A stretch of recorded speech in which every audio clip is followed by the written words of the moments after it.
حال. اليوم سنتكلم عن شجاعة العرب. شجاعة العرب. لكن قبل أن أتكلم عن شجاعة العرب أنا أريد منك اليوم تسمعني بقلبك وعقلك وخطوة خطوة معي، خطوة خطوة، لا نريد العجالة في الكلام، الكل يتكلم الحمد لله رب العالمين.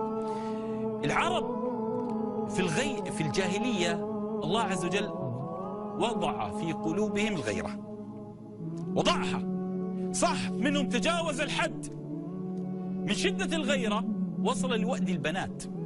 لماذا كانت العرب تأيد البنات؟ خشية أن تفعل البنت ما يلحق بقبيلتها العار أو يفعل بها ما يلحق بهم العار. يعني على كلا الأحوال. فكانت العرب عندها غيرة. هذه الغيرة نعم ترى كل شيء يزيد عن حده ينقلب إلى ضده. بمعنى الكرم مطلوب لكن لا تكن كريما لدرجة أن تفلس. كمثال مثلا الشجاعة مطلوبة لكن لا تكن شجاعا حتى تصل للانتحار وتلقي بنفسك للتهلكة. كذلك الغيرة مطلوبة لكن ما تصل لوأد البنات وكذا. فنحن نتكلم الآن عن الغيرة المحمودة هذه. الله عز وجل قذفها في العرب لنعمة حفظ الأنساب. لهذا كانت العرب تقول إذا ذهبت الغيرة ضاعت الأنساب.